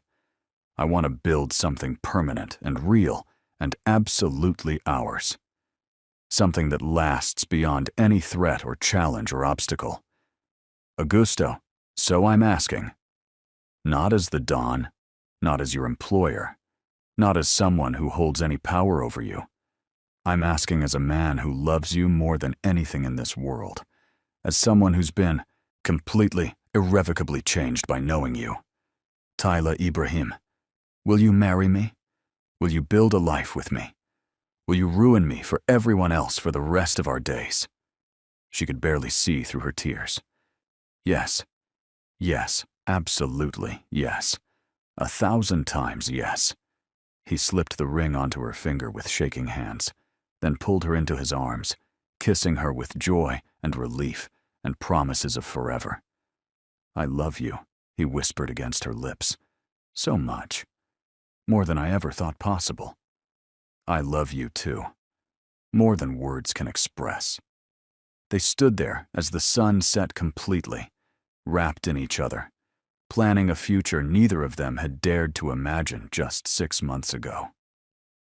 The wedding happened 3 months later. Small, intimate, just close friends and family who genuinely cared about them. Antonio walked Tyla down the aisle since her father was gone. Augusto's eyes never left her face as she approached, his expression filled with such love and wonder that it made her heartache in the best way. The vows they wrote were simple but profound. She promised to see him always, to challenge him when needed, to love him through every complication and choice. He promised to protect her always, to choose her above all else, to build a life worthy of her faith in him. And when the officiant pronounced them married, the kiss they shared was tender and perfect and absolutely theirs. Later, at the reception held in the garden where he'd proposed, Antonio pulled Tyla aside with a knowing smile. "You did it," he said warmly. "Did what?" "Changed him. Made him believe in something beyond power and reputation and fear. Gave him a reason to be better, a reason to hope. He did that himself. I just showed up, just loved him exactly as he is. No, you did more than that. You saw him, really saw him beneath all the armor and walls, and that made all the difference. That changed everything."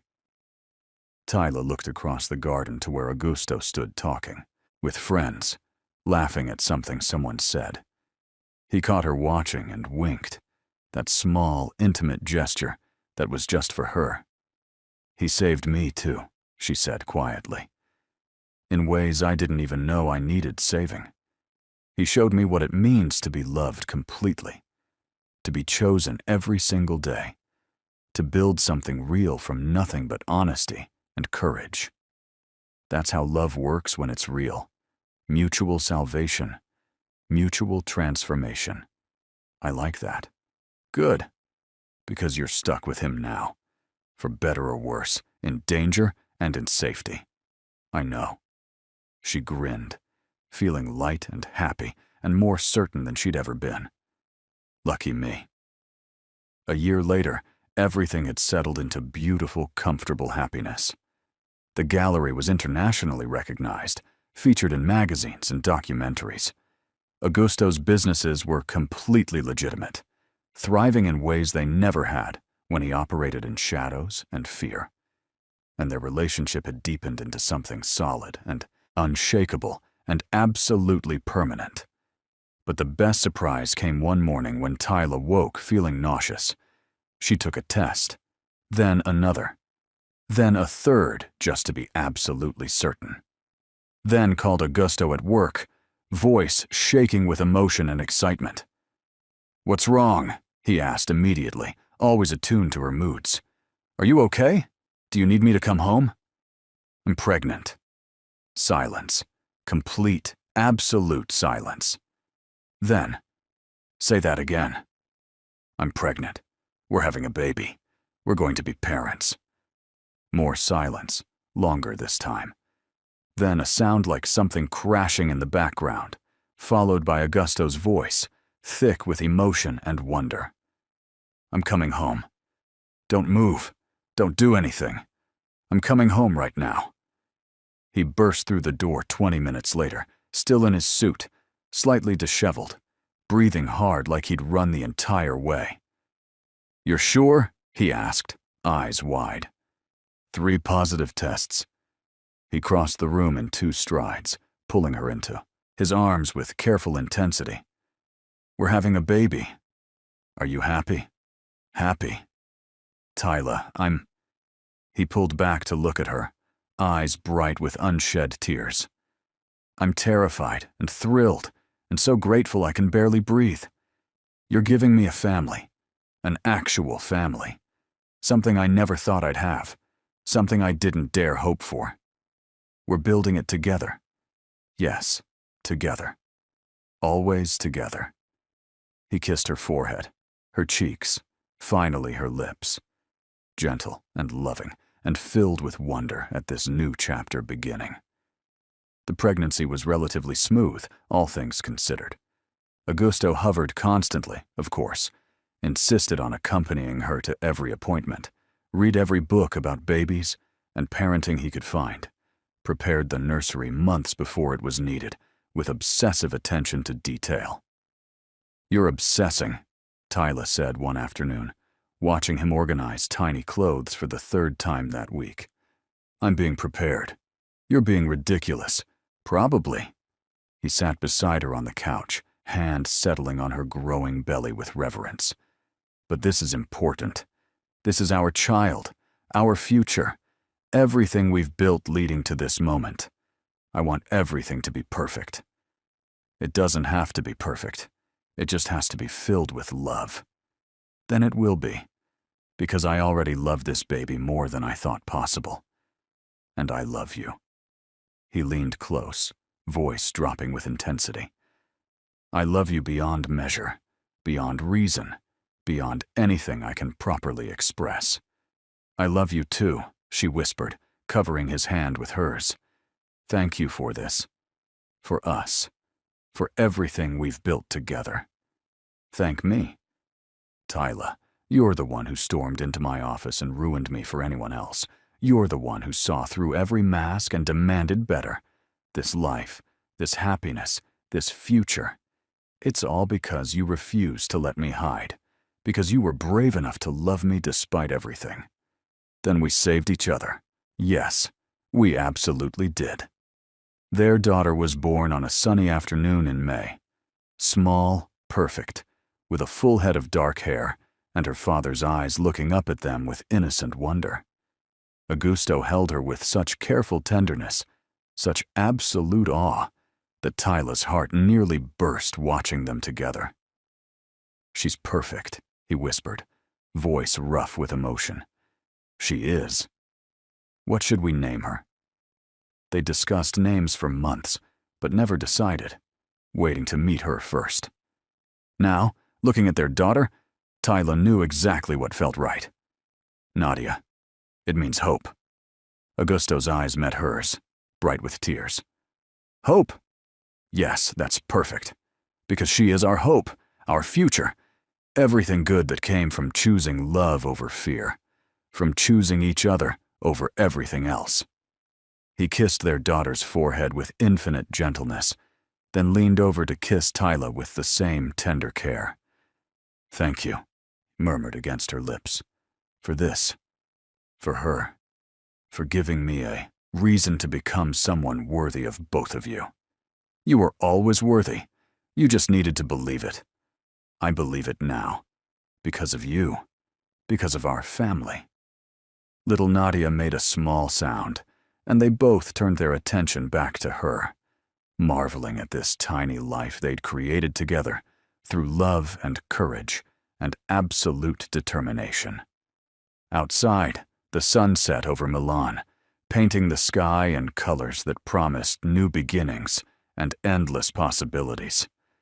Inside, a family settled into the kind of love that conquers everything.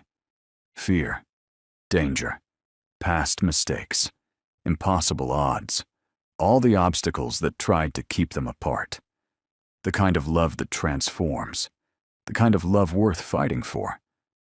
And as Augusto held his wife and daughter, feeling complete in a way he'd never imagined possible, he made a silent vow. To protect them always, to cherish them endlessly, to spend every remaining day proving that love, real love, the kind that sees and challenges and transforms, that love could build something beautiful from even the darkest beginning. Years later, when people asked Augusto Valente about the turning point in his life, he'd always smile and tell them the same story. About a fierce American woman who walked into his office with fire in her eyes and vows to ruin him for everyone else. About how she succeeded beyond her wildest imagination. About how being ruined turned out to be the best thing that ever happened to him. Because sometimes, the greatest love stories begin with destruction, with walls coming down and masks being stripped away. With two people brave enough to see each other truly and choose each other anyway, despite all the reasons they shouldn't. That's the kind of love that lasts. That's the kind of love that matters. That's the kind of love that changes everything. And that's the kind of love Augusto Valente and Tayla Ibrahim built together. One honest moment at a time, one brave choice after another. Their empire wasn't built on power or fear or reputation. It was built on truth, vulnerability, and the courage to love without limits. On choosing each other every single day, through every challenge and complication. On believing that together, they could create something better than anything they'd known alone. And that, in the end, was worth everything. Worth every risk. Worth every fear overcome. Worth every moment of doubt transformed into certainty. Because love, real love, doesn't make life easier. It makes life worth living. And Augusto and Tayla had built a life together that proved exactly that. A life filled with laughter and challenges and deep, unshakable love. A life that honored both their pasts while creating a future neither could have imagined. A life that proved, beyond any doubt, that choosing love, choosing each other, choosing courage over safety, and honesty over convenience, that was the greatest choice either of them had ever made. And they'd make that choice again, every single day, for the rest of their lives. I hope their love story made you believe in transformation and second chances. Drop a like if you're Team Augusto and Tayla. Share it with your romance-loving friends. And subscribe for more stories that'll make you feel everything.